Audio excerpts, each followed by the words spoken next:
What's going on, everyone? Welcome to the Producer's Journal podcast. I hope you're having a good day. I'm absolutely having a great day. And I hope you are prepared to be smashed in the face with some of the most intense wisdom that has ever been put upon you. Prepare yourself, please. So check this out, y'all. I want to, before we get into the featured topic of sponsoring a podcast, let me give you some updates on where things are at right now. YouTube. Previously, I talked about how I was moving my this podcast from my business channel, which was Shelby Road Productions, to my personal channel. Why? Because it's monetized. And I completely revamped all the playlists. It actually put me in even more focus on how to handle that channel and start pushing out more content on a more consistent basis. So last week I moved, at the time, all 22 episodes over, I believe, and then reconnected it to Podbean. So now Podbean will sync to that channel. And man, it's been great. Got a lot of great feedback. Now, obviously, I never expected to get the same amount of views on the audiograms for the podcast as I would for a vlog or some of the other content that I've been putting on there, because my audience is a bit older. And there's a story behind that. You know, real quick, my mom had a channel and she pushed her audience to me when I started mine, and over 5,000 of them subscribed. So that's pretty awesome. But this content will not engage with all of them, and I get it, and I had realistic expectations. I will say the feedback and the views completely went above and beyond my expectations, so it's really nice. The latest episode I put out there got over 100 views and made $1, and that means a lot to me. That's really cool. This podcast is officially monetized. Thanks to my channel and thanks to my mother for, pushing an audience my way. So I'm very grateful for that.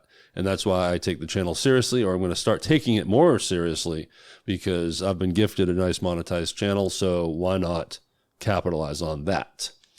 With that said, I want to also now talk about a video I made for that channel where I filmed a very simple video documenting my building of the new home studio / office setup. I'm not going to call it a tutorial because I just don't feel like I'm teaching anyone how to set this stuff up, but I definitely filmed each step and just kind of told the viewer what this piece is, and then here's what it looks like now. Okay, next is I'm going to work on this part. Then it would cut, and here's what it looks like now. So I'm going to talk about what I did, but then go down into the description, and I will have the direct link for that video, so then you can get the visual of what I'm going to explain right now. So when I moved into a lease, I had to migrate a lot of my equipment over here because I wanted this microphone, I wanted my Rodecaster over here. This is where all the good stuff needs to be. But what that did was script my home setup of everything. Even my computer tower came over here. So I have a laptop.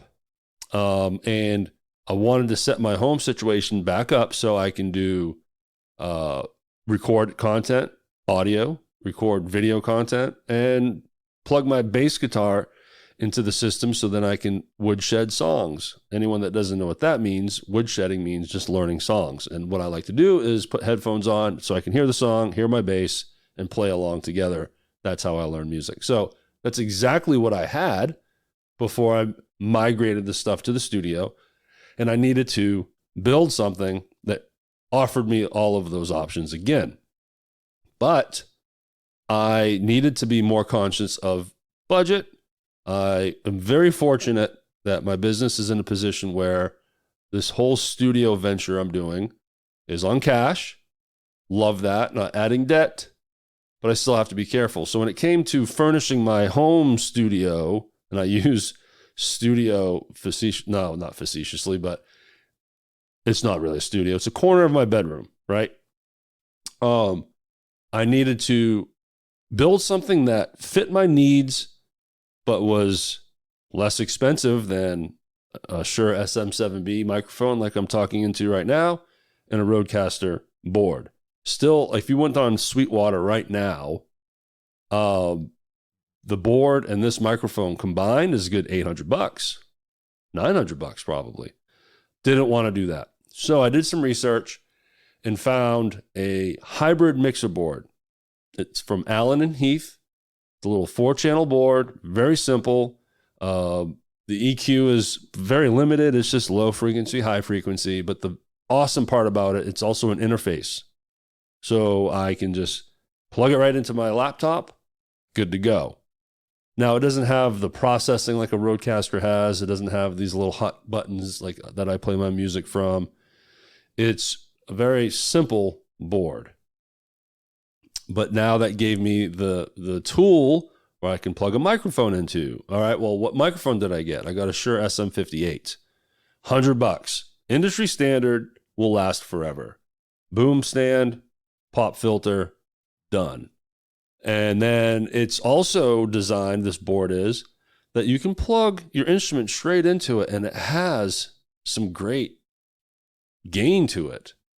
So I plug my bass straight into it. Guitar to Allen & Heath board channel number 2. And it has some punch. Usually when you plug directly into like a Mackie board or whatever, it's thin and thuddy and farty. Just, you can't get much life out of it. This Allen & Heath board, it sounds awesome. So there's my setup. $100 mic, $250 board, $40 for the boom, $5 for the pop filter. Done. But the last piece I needed was a way to fit all of this on my desk. So before, I had my big monitor mounted with a clamp and a boom arm at the far end of my desk, which eliminated or relieved me of a lot of space. Like I had a lot of desk space. So then I had the Rodecaster in front of me. Well, now if I have a laptop in front of me, I have no place for a board. So I got a tray mount for my laptop, which is really awesome. I'm loving it. So you just clip it to your desk. It's got a boom arm that you can manipulate in all these different directions. And then it's just a tray that you can angle at a certain angle and throw your laptop on it and mount it up. So now it's perched up, which I like working on now. It's a small screen, so I was able to lift it up, get it a little closer to me, and then that opened up space on the table or the desk where now I can put my board. All is done except for one factor, and it's why I'm not recording in that setup today. I like playing my music in real time. As you hear this episode or any of my episodes, when that music kicks in, I'm playing it in real time. I want to play this and kind of do this like a radio show. So I need to get my iPad connected into that board and then have hotkeys on my iPad. There's apps out there where it's just, you can load up buttons and you just hit a button and bam, there's my theme music. But then I need a USB-C dongle and a stereo, mini to a stereo 1/4 inch, blah, blah, blah. Haven't done that part yet, but looking forward to really sound checking and tweaking that setup so I can start recording from home. All right, y'all, let's move to the featured topic today. But first, this topic is brought to you by Patreon. Go to my description, click on my Patreon link, and it will take you to my account where there is one tier offered right now. And it's called the Tip Jar. And it's $1 a month. And that's purely what it is, a tip jar. Just like when you go see live music, you throw $5 in their tip bucket. Now, they don't give you anything new for that $5. It's just a nice gesture from you as a way to thank the band. I love your music, here's $5. and then the band keeps playing. So that's the transaction. So if you like this podcast and you want to help me out, throw me a tip. I got a tip jar, a virtual tip jar out there waiting for you. It's at patreon.com. Check out my link in the description. And I think it would be a great way for you to support me, and I would be super appreciative of that. How about that, huh? Before I move on, I got to talk about what just happened there. So it's a new element to the podcast. Element is a term from radio. What you just heard was a sweeper or bumper music. I added an explosion on the front end, had it blend into that music, and then that's my way of now transitioning or sweeping from my updates to the topic, and voila. And yes, Patreon, that's a real thing now.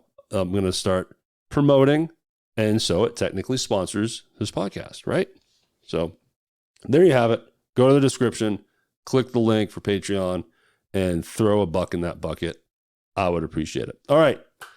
While we're on the topic of sponsoring, let's talk about other ways to sponsor a podcast.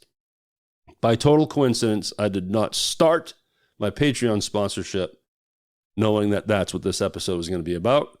But hey, that's how it works sometimes. The topic of monetizing a podcast is the most popular one, obviously. Rather than wanting to create content for a good reason or to build your business, those are reasons that are getting more and more popular. But you got some people that are like, how do I make money doing this? I've had people contact me. Hey, how do I get monetized on my podcast? Well, how many downloads do you have? Well, 1,000 per episode. Oh, no. Over a year, I have 1,000 downloads. Okay. You're not monetizing your podcast in the traditional sense. No one's going to pay to throw an ad up, as we call pre-roll. No one's going to pay for that because they get no reach. You have no reach. People are not going to hear this ad. So why would someone pay you $1,000 a month to run that ad on your podcast? It doesn't make sense. So that's why I would say 95% of the podcasts out there, which would be 1 million, aren't monetized. And for the far majority, everyone gets that. You come into podcasting as a way to grow your brand, amplify your message. I'm doing this podcast because I want to talk about producing. And I call it a journal because I want to come on here and vent and riff and do whatever I need to do. Fortunately, I have a YouTube channel that's monetized. So, okay, that was one way to get this podcast technically monetized. But what if I was to tell you that you could technically get your podcast monetized through sponsorships via your social media platforms? So hear me out. I have a podcast called The Real Hernando. Talked about it a few times. Community podcast for the city I live in. Interview small businesses, the owners, and other leading figures in the community. What's great about this is because it's local and the other local businesses want to support this podcast, but by sharing and engaging with posts that I put out there to promote each episode, videograms mostly. So our social media reach is awesome. Between TikTok, Instagram, and Facebook, we're reaching over 40,000 a month. Now, it took 6 months to build to that point. I had no analytics for episode 1, obviously. But we were cataloging all the analytics on purpose after each episode cycle to build to what I have built. And that is a sponsorship kit to pitch to people. And the far majority of what a sponsor will get is exposure on our social media platforms. Between the 3 platforms, like I said, are with impressions and engagements, the overall reach is like 40,000 a month, which is amazing. Anyone is going to want to be a part of that. but our episodes are getting 30 downloads and maybe 100 views on YouTube. There's no way anyone's going to pay for that. But when you give them a full package of mentions and promotion on all platforms, then now we're talking. So we can say, all right, you'll get a pre-roll ad on our audio and video. And then you sugarcoat it. You're going to be on YouTube, Apple, Spotify, Stitcher, iHeartRadio, Audible. But then we really break into the true value. And it's putting their logo in as many places as possible on our social outreach, our social platforms, when it comes to the podcast. The podcast pushes out 2 posts a week. One episode gets a 2-week cycle. So brand new episode comes out on a Tuesday. And we promote that day by using what's called an episode card. And it's just a headshot of the guest. We put our Real Hernando branding around it, the person's name, his or her title. And then in the write-up, we talk about, hey, new episode dropped today. We talked to so-and-so about such and such. Check it out, links, call to action, all that stuff. Okay, well, why not take a business and throw their logo on that episode card, that graphic? Sponsored by ice cream store, whatever it may be. Okay, then you can say that one post is going to get probably 2,000 to 3,000 impressions. That's 2,000 to 3,000 screens that post went through on their phone or on their computer. That's 2,000 to 3,000 eyeballs that saw your logo. Oh, then we'll also mention you. This episode is brought to you by or sponsored by. And not only are we going to mention your name, but then we'll tag you. We'll tag you on the Facebook post. We'll tag you on Instagram as another way to push people to your Facebook page or your Instagram, which will then connect them to your website, hopefully, and so on and so forth. And it just continues that way. So post day is Tuesday. That Thursday of that week, we put out a video clip, a videogram, and we format it in 2 ways. We format it, we keep it widescreen for Facebook, and then we also cut it down to format for Reels, TikToks, and Facebook Reels as well. All right, well, let's throw that logo in the corner, bottom left-hand corner of the video. So for the full 60 seconds of that video clip, that logo is right in there. So anyone that actually engages and listens and watches that video, they're going to know who the sponsor is. Period. Because of the logo. Because a lot of people don't read anything. Especially with Reels, I do not go to the descriptions for Reels. I just flip through, watch. If it's not interesting, next. If it is interesting, I laugh, and then next. So that logo is key because it's right there in front of your face. But then, of course, all the mentions and all the tags, everything you need to promote the sponsor, you do. Okay, the second week of the cycle, Tuesday, Thursday, 2 more video clips. So one episode gets 4 posts over a 2-week period. Episode card, 3 videograms.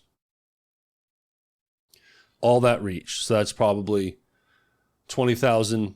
Well, I don't know about specific Facebook or Instagram because we get some really good reach on YouTube, even though the views are only like 100 or so. Still, it categorizes impressions. So someone might be flipping through YouTube and see our new episode. They won't click into it, but it's an impression. So I don't know what each platform gets as I say this now, but we know the overall. So that there alone is enticing to anyone, I would think, because of that reach. And we can prove the numbers to them. So rather than think of it as, monetizing the podcast, you're monetizing like a network. Yes, the podcast is called the Real Hernando Podcast, but in a way, it's the Real Hernando Network. Movement, if you will. It's all encompassing. All right, so now thumbnails. With each episode, we use the episode card that we put on Facebook as the thumbnail for our website for each episode, because we bake in each episode on our website. So that's the thumbnail for there. Okay, now your logo is all over our website.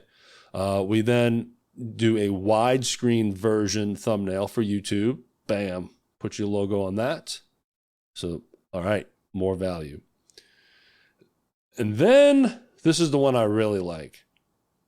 The featured sponsor will get a full page on our website that they can do whatever they want to on, I guess within reason. Basically is a way to give them a page and promote your business, provide a coupon, provide a promo code exclusive to the website. You have to print something out. It's good for 30 days, but you have to get it from the website. Well, now that's a win-win for everyone. The sponsor is getting promotion because we're going to promote that page on our socials. So that's added a third post a week. So we're going to look at this in terms of weeks. So now it's a third post a week that isn't about the podcast. It's about the network. So The Real Hernando is promoting the featured sponsors deal. 50% off. No, that's a lot. Let's say it's 15% off a shirt at a boutique.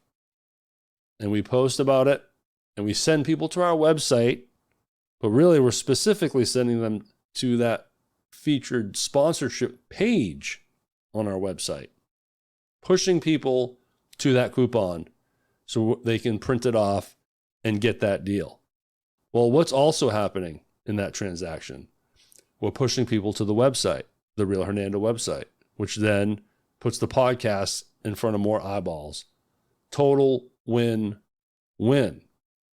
And it's another post that brings in more impressions, which increases your reach. And their logos on that post, talking about their deals, their discount. That one, for me, I feel like gives them the most value. So what do you charge for something like this? And there might be another thing in there. I don't have it in front of me. I'm not a professional. I didn't prepare well enough because I come on here and riff. That's what I do, whether you like it or not. But, well, I didn't know how to charge for this. So I leaned on some of my friends here locally that I trust, that get the podcast, understand what I'm doing, and are familiar with sponsorship situations, like sponsoring things or getting things sponsored. One in particular, my friend Robert Carter, he's the head booster. He's the president of the Boosters Club for the Hernando High School football team. He knows what it's like to ask people to sponsor things. I had some other friends that buy sponsorships. They sponsor things. So they were able to look at my breakdown and then give me some kind of value of, well, what they would want to pay for it. Because they know all these other things they've sponsored. They have an idea of how that looks.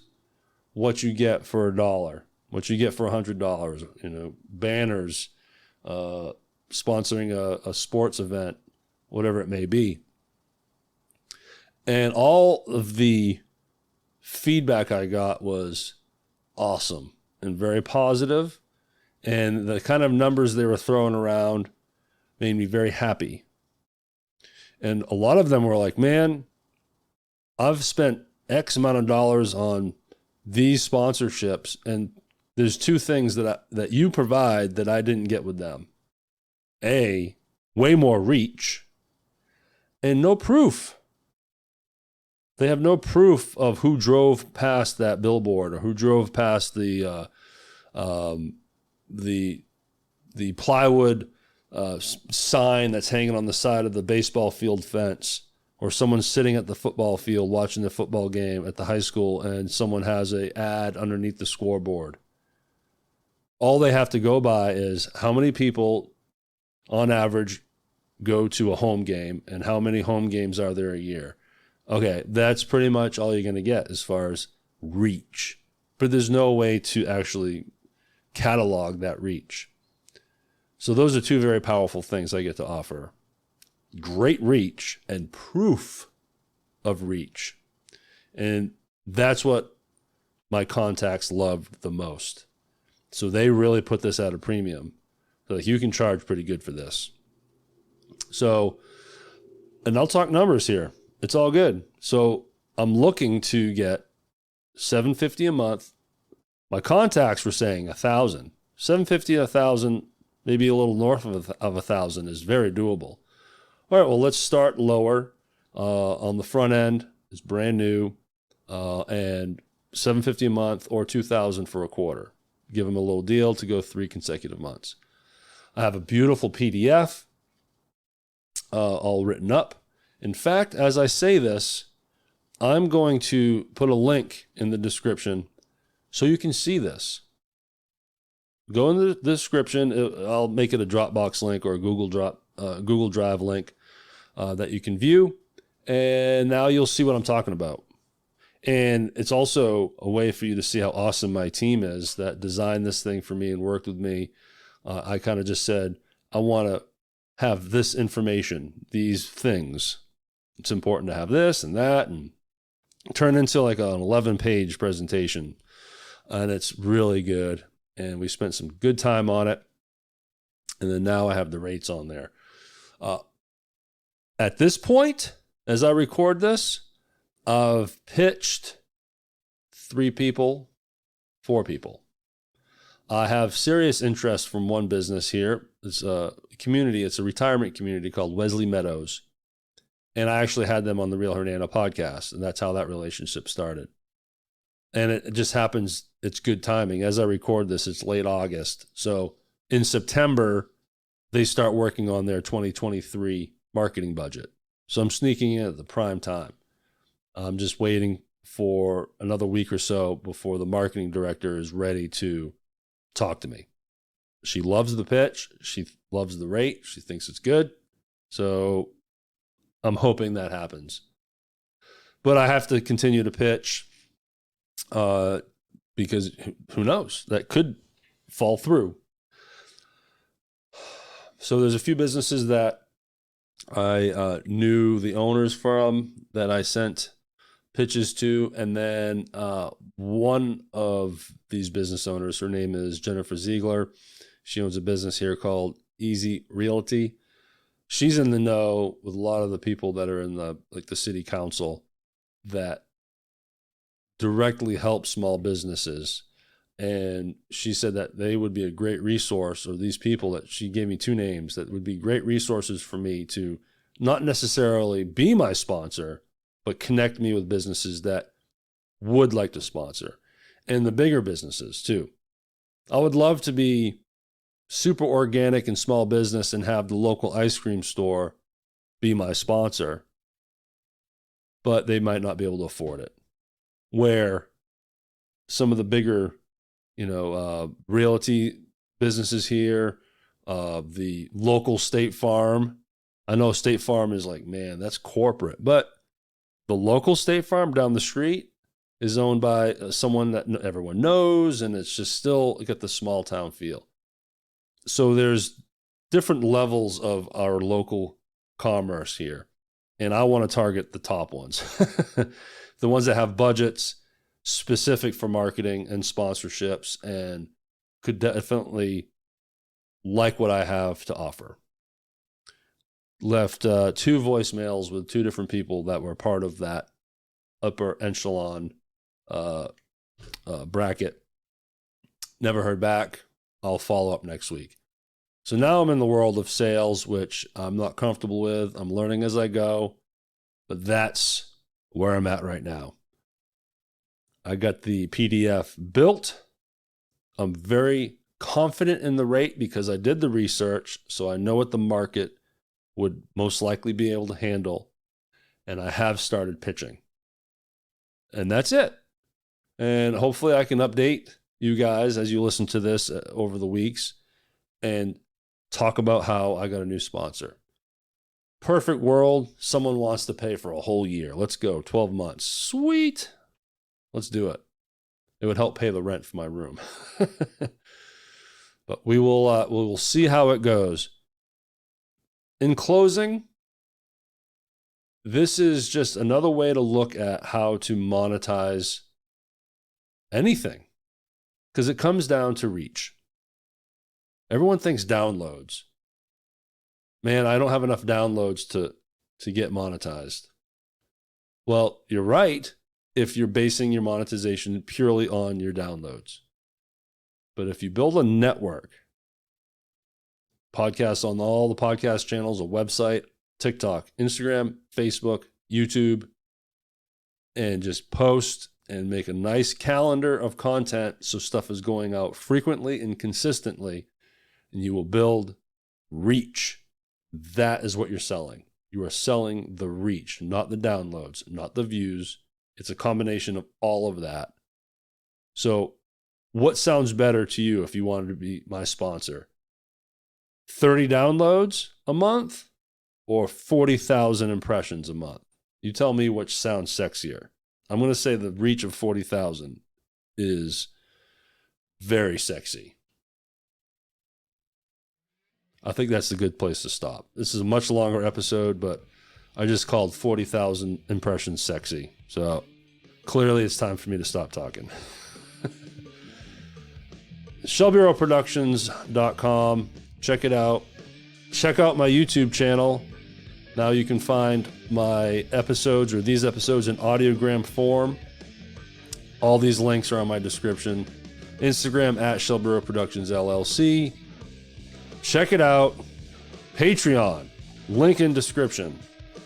Come support. Throw $1 in that tip bucket for me. It would be so appreciated. It would mean more to me than you would realize. So until next time, y'all, you have yourself an awesome day.